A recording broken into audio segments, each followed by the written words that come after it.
The 2018 Indian movie RAAZI is one of Tom's favorite spy movies. It received widespread acclaim and was a commercial success. But of course, there are critics. Let's dig into RAAZI, a movie we think you will want to see. Hi, this is Dan. And Tom. Of SpyMovieNavigator.com and our show, Cracking the Code of Spy Movies, your spy movie team bringing you the best coverage of spy movies in the world for almost 5 years. All right, let's start by saying that RAAZI is an Indian movie with English subtitles. In case you have not seen this movie yet, we'll take a low spoiler approach as much as we can. We will have to talk a bit about the plot, but won't call out any plot twists when we do. Yeah, I think that's a good idea, Dan. I mean, what is RAAZI? It's a dramatized movie about a real spy from Kashmir who operated during the Indian and Pakistani War of 1971. Yeah. And now this movie is not a high-action thriller like James Bond or Mission Impossible at all. Right? It is an espionage movie. And it's, to me, a very good espionage movie. There are some twists. There's lots of tension in it. Yeah. It just doesn't go for huge stunts. And I applaud them for this because the plot really doesn't call for a lot of action. No, but like I said, it's espionage. And I love that part of it, I have to say. Yeah, absolutely. Now, the disclaimer at the beginning of the movie says this film is inspired by and is a fictionalized and dramatized version of events stated in the book Calling Samat, written by Harinder Sikka. All character names, places, buildings used in the film are fictitious. So we start with that premise, knowing that this is based loosely on reality, but it's dramatized. There's fiction in it. Right. And it's telling the story of a real spy, but in story form. Yes. And to me, what makes this movie work, and why I really like this movie, is it forces the viewer to ask themselves, what am I willing to do for my country? I mean, think about the phrase for Queen and country in the James Bond world. Yeah, for King and Country, we see what Bond is willing to do for his country, right? And if you remember Sean Connery's character Malone in The Untouchables, he asks Elliot Ness, "What are you prepared to do?" That's my impersonation. Very good. Very, very good. And you're right. It's like, this is a theme in movies, and it really hits home in this movie. Of course, our own president of the United States, John Fitzgerald Kennedy, 1960, said, "And so, my fellow Americans, ask not what your country can do for you, ask what you can do for your country." So, again, the same concept. Right. So I think before we dive into this much further, we can look at what I read there from the beginning of the movie where they say it was based on the novel Calling Samat. Yes. Now, Samat and RAAZI are Hindi words, and they have meanings. And like many words, they seem to have different meanings depending on where you look. Yeah, right. But one of the things we see is RAAZI meaning agreement and secretive. And we also see Samat coming up as agree and consent. Yes. Those two concepts of agreement and secretive and agreement and consent are extremely important to the way this movie unfolds. And so it permeates the whole movie. That concept is permeate. Just like you said, these names are fictitious. So the author made this name up on purpose, Samat, right? And now we know what that means. It means secretive or agreement. And the character, the main character, the young woman playing Samat Khan, her name means secretive and consent. Again, it permeates everything she does throughout this entire movie. So that's an important. And it's not just piece. her. I mean, the movie starts where this agreement and consent happens between two gentlemen. Right. And then, like you say, it permeates the movie. I just love those names for it because it really is what this movie is about. Yeah. This is the kind of stuff I think that when you do go watch this movie and now you've heard this stuff here, it's going to enhance your viewing of the movie because these things actually mean something to the movie and they're very important to the movie. And we just did a little extra digging to find this out. So this is cool stuff. And it really is. And in RAAZI, we get to see what people are willing to do for their country, going back to that theme. So we have agreement for how we will do things. We have to be secretive. And what are we going to do for our country? Yeah, And what I really like about this movie is it respects both the people of Pakistan and the people of India. it does. The viewpoint of the movie is taken from a pro-India perspective, but Definitely. unlike many movies like this, the Pakistani people are not portrayed as villains. Yeah. But I want to say about this because really, the concept of love of country, and it's big here. Love of country and the belief that you are on the right side, doing the right thing for your country. That's the basis, really, here of this movie. But for both Pakistan and India, they believe they're on the right side, no matter what. And the movie kind of shows us this. And these situations, I'm sorry, it always reminds me of Mathis in Quantum of Solace when he's telling Bond, but I guess when one's young, it seems very easy to distinguish between right and wrong. But as one gets older, it becomes more difficult. The villains and the heroes get all mixed up. exactly what this is about. This is espionage, two countries espionaging against each other, and they both feel they're right. This is how it is. So Mathis is correct. And I love the way they show it because again, it's not like either side is portrayed as the villain. Right. They're on opposite sides of this conflict. To me, that's just a refreshing way to see this. Yeah. When you watch a Bond movie, we know what side we're on. In this movie, I have to say, they they make you feel for both sides, which is interesting. All right. So the basic story is that this Kashmiri man recommends that his daughter, Samat Khan, be a spy for India against Pakistan. She's very smart. She's a college student with a photographic memory and must disrupt her life to do this. And Samat is played brilliantly by Alia Bhatt, by the way. She is one of my favorites. She's fantastic. She really is. You've seen her in other things, I'm sure. Yeah. She did an American movie once, I think, right? Yeah, she did. The movie then follows her development as a spy and takes us through her mission. She's new as a spy, so she does make mistakes along the way. So does Bond. I mean, and Bond's been doing it for a gazillion years, right? So there you go. 70. Yeah. When her father tells her of his plans for her, and she asks him, "Why do you risk your own life for your country?" His response was, "That is my father's legacy," because his father recommended him to be a spy when he was younger. So Samat says to him, "But my father, too, has raised me with the same belief." There you go. That nothing comes before the country, not even yourself. That was your point a few minutes ago, Tom. Yeah, absolutely. What are you willing to do for your country? And so, again, go back to her name, Samat, and what it means, consent, right? And secretive. This is the consent part where she's agreeing to what her father wants, and it's going to be secretive because she's a spy. All right. Yep, absolutely. And later in that movie, though, we also get the line, "Love can never come before country." And it's Yes. an interesting line because of the context of how it's said and who it's said between. I'm not going to give that away. Yes. But Again, it reminded me of all the Bond movies, right? Well, where Bond say, "Oh, he's misusing women, he's doing this." Bond is going to do whatever he has to do to get his mission done because he believes this too, that love can never come between him and the country. yep, absolutely. And that's it. So this is, again, something I think we all understand who watch spy movies.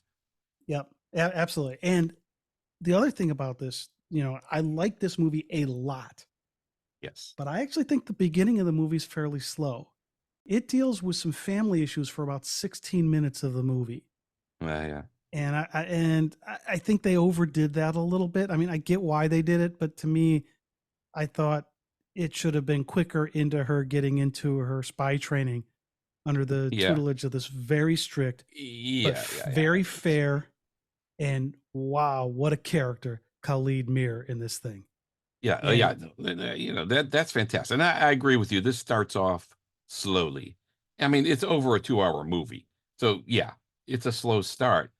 And I have to say, though, you have to read the subtitles unless you speak the Indian Hindi language, which I don't. I don't either. And for me, in general, I'd rather watch a movie than read a movie because I get distracted, right? I'm reading. I got to read. You have to read everything here because you won't understand anything that's going on. Well, that's true. Yeah. But I will also say that, and this is maybe just because of a difference between the way you and I work, Dan, is I'll watch a movie like this, reading it, get the basics, and then I'll rewatch it. Reading Yeah. it becomes a lot easier, and you can pay attention more to what's going on the screen a little more. But yes, Yeah, yeah, yeah. we've talked about what subtitles you being an still gotta issue. read. You still gotta read it to see what's going on. And even the second time, you still gotta, okay, well, oh yeah, right. He's saying that again. But sometimes they'll say something that's like for 10 seconds, and then the answer will be in the subtitles. Oh yeah. It's like, wait a minute. All right. Anyway, It was more than that. yeah.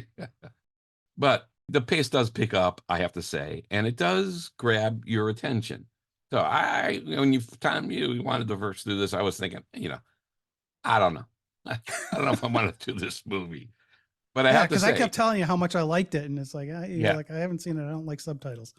yeah, I don't mind if like you're watching a World War II movie and the Germans are speaking and they're speaking German to make it authentic. I mean, you have a few subtitles. This, of course, 2 hours and 15 minutes or something, and it's all. But that's the way it is. So Dan, that kind but of it doesn't make it a bad movie. I'm going to say that, and Okay. I'm backing off my initial stance. Okay, good. That I don't want to do that, because it actually does pick up and it does grab your attention, and you do want to know what's going to happen, and it's good at that. So they do a very good job at that. And like the training she gets at the hands of Khalid Mir, like you mentioned his name. I mean, that was telling. That was a great little sequence. And at one point, Khalid Mir tells her, if you ever feel that your cover is about to be blown, trust your instincts and inform us. We'll clear a way to extract you out of there immediately. Yeah, and that's fairly early on in the movie, but boy, what a foreshadowing. Yeah. I mean, Yeah. he tells That's her that on something the first day of training.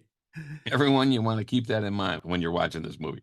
And that's we do recommend you to watch it. Yeah, and it's a very different story than the disavowed message you get in Mission Impossible. Here it's, if you think your cover's about blown, let's get you out of there. Yeah.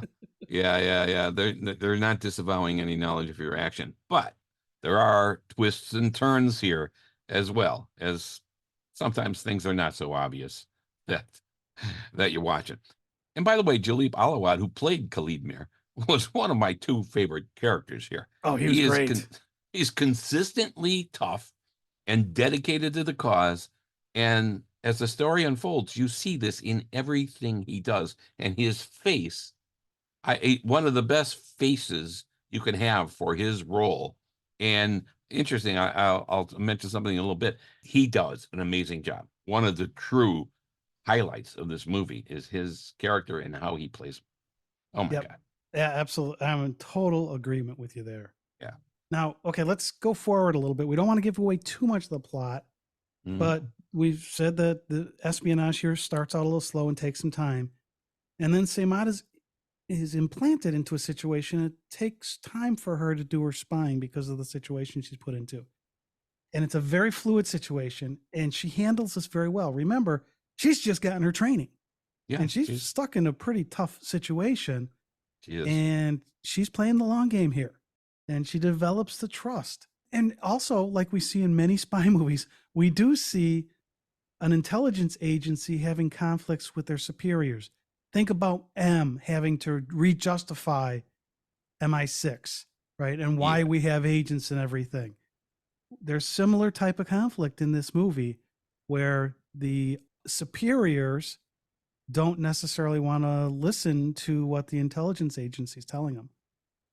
So, yeah. There's a couple of other things that happen in this movie too that keep the relationship between M and Bond in mind when you watch this movie, with the relationship between Samat and Khalid. Yeah, keep that in mind. All right. Now, Tom, all right, you think this is a great movie, so tell us why you think this is such a good spy movie. Okay, the first thing is, I kind of alluded to this earlier, is this movie to me humanizes the enemy. And to me, I really like that. It never resorts to excessive nationalism, even though you're talking about both sides getting ready for a conflict, right? There are few instances of like a snide comment maybe from a Pakistani to Seymour about her Indian background. There's a few, yes. Yeah, but it's more set to make a conflict between the two characters than really an anti-nationalism theme. between that. Yeah, I don't know. I'm not so sure about that. I mean, the entire movie revolves around nothing is more important than your country.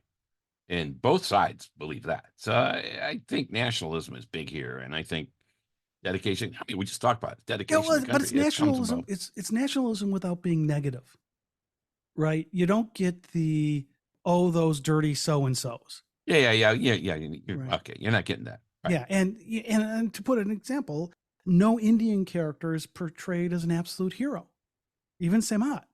And no Pakistani character is really portrayed as a villain. And the conversation between Samat's dad and a Pakistani gentleman, that's where the whole agreement consent thing we talked about earlier is. Yeah. I mean, that to me is really humanizing, that these are people trying to make things work. I think there are people trying to make things work, but that relationship in the beginning of the movie between the Falaki's that mentioned and the Pakistani brigadier, I mean, that it's all deception, though. I mean, everybody knows that from the beginning of the movie, so we're not giving anything away here.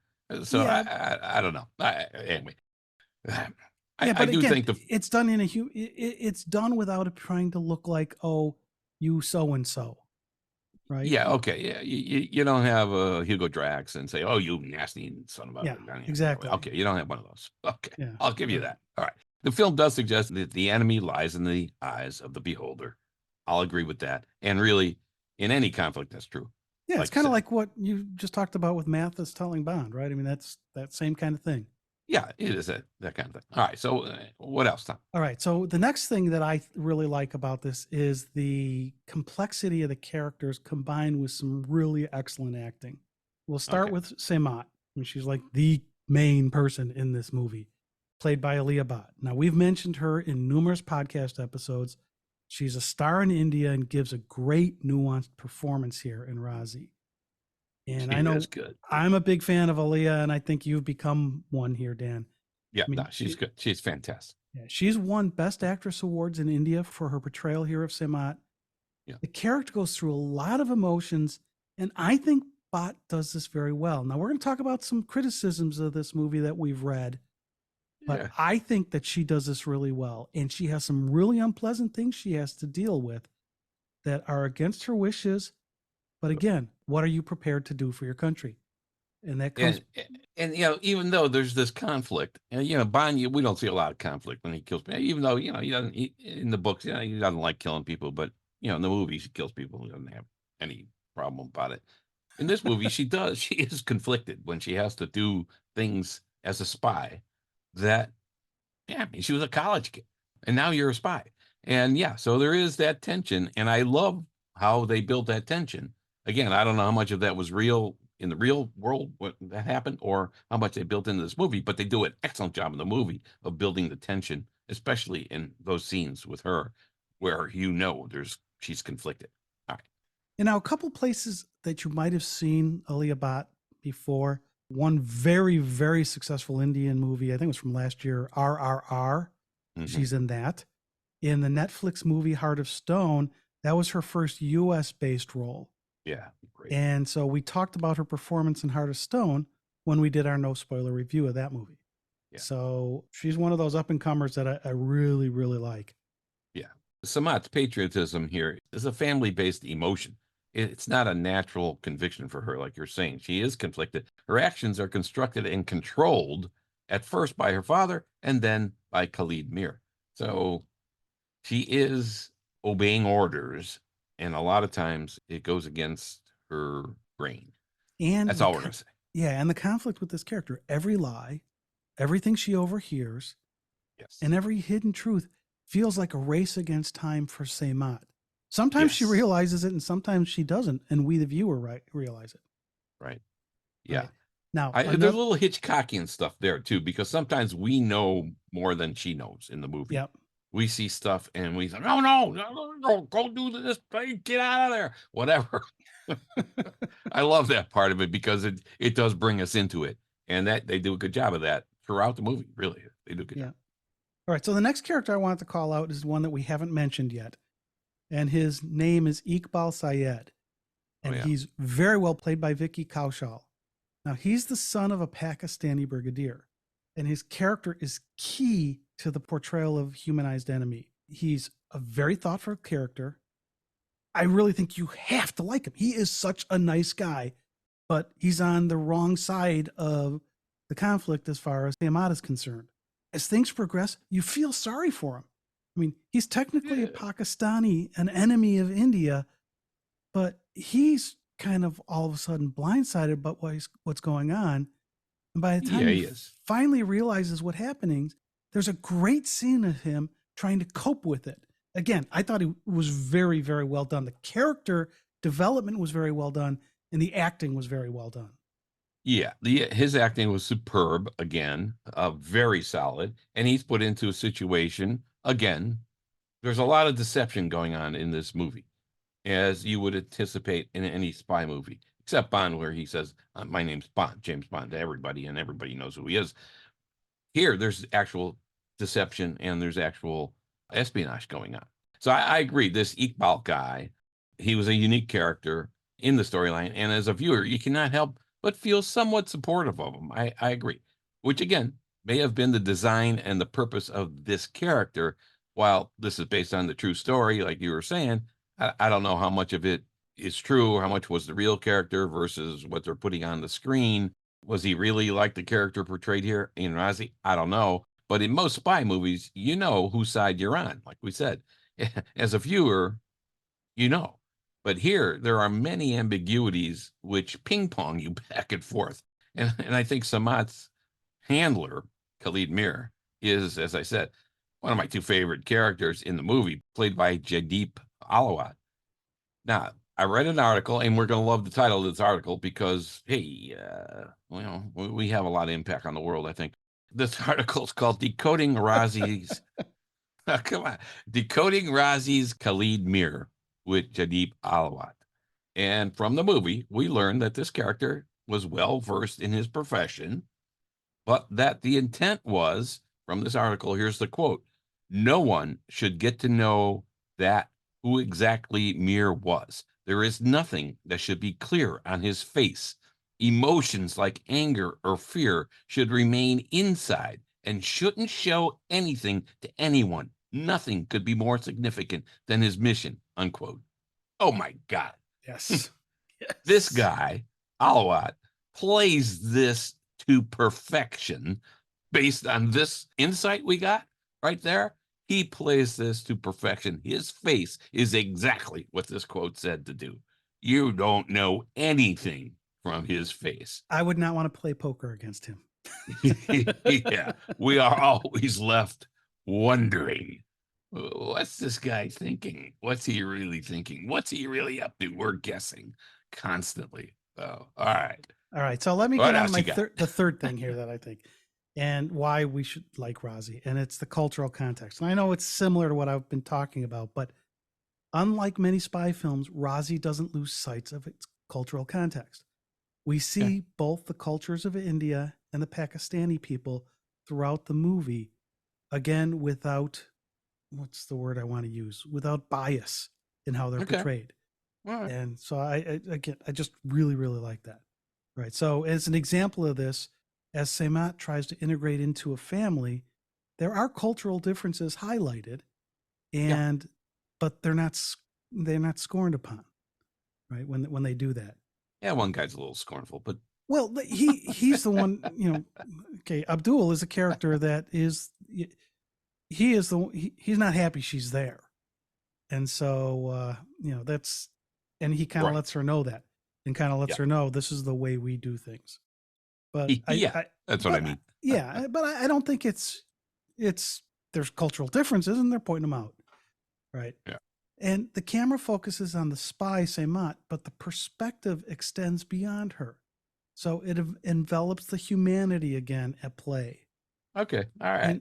And so as RAAZI ramps up the tension, leading to this explosive final act, it starts slowly and builds over time, and there are many tense scenes, especially as the movie progresses, without resorting to a bunch of action sequences. That's true. And they do a damn good job of that. I said that earlier. It's and I think this movie leaves viewers questioning the repercussions of war on the human psyche. I mean, what she goes through, what Semat goes through emotionally in this movie is one way we get to this question. But the emotions of the other characters showcase what happens during the war. And I look at that especially with Iqbal character, because the emotional play that happens because of what happens between those two, I really like. Yeah, they tug at our hearts on both sides. And I say that, yeah, I agree. Overall, what I liked most about RAAZI was its seeming realistic portrayal of espionage and the life of a spy. Lots of time was spent depicting the training, the risks, and the sacrifices involved in espionage, and really to some degree in the inhumane aspects of espionage, which adds authenticity to this whole narrative, I think. That I liked a lot, and I think they've done that better than most spy movies you see. That part absolutely was all right. So fantastic. I think on the positive sides, and these are the positives we think of this movie, we think RAAZI is an excellent film because it avoids the cliches, it maintains the cultural sensitivity, it delves into the complexity of espionage without losing sight of humanity, and it's done with an excellent cast. All right, so now, Dan, there are some critics of RAAZI that I said, and we're going to point out their thoughts as well. Yeah, and to one degree or another, I am too. All right, before we do that, let's give a shout out to some of our listeners who give us feedback on our episodes. We love that. So, big shout out to Graham Thubrin, Morgan Lisney, John Ross, Kevin DeNovis, William Canis, Lorenzo Granger, Alex Lamas, John Bertel Hansen, Matthew Hiller, Jerry McDonald, and David Hughes. Keep the feedback coming, and we'll give you a shout out too. And we really do appreciate that. All right, let's get to some of the critics. All right, so one of the critiques is some people complained that RAAZI is melodramatic and say that Alia Bhatt's emotional range oscillates between overly melodramatic and stoically stone-faced, which they found distracting. However, we actually think this is a role that demands this out of Alia Bhatt because the Semat character has to deal with a lot, and it's a lot of emotional swings, sometimes very, very quickly. Yeah, I would disagree with that critique as well because it required her to act like that. Yeah, I just her situation. Yeah. Now, another complaint that I've seen is there are some missed details. And they claim the movie occasionally skims over essential details needed for a believable espionage thriller. And I personally disagree with that because I think you see what you need to on camera. The movie's 2.25 hours long, and adding more detail, I think, would be cumbersome. Yeah, so I think you're going to skim over some stuff, but they put it all together for you.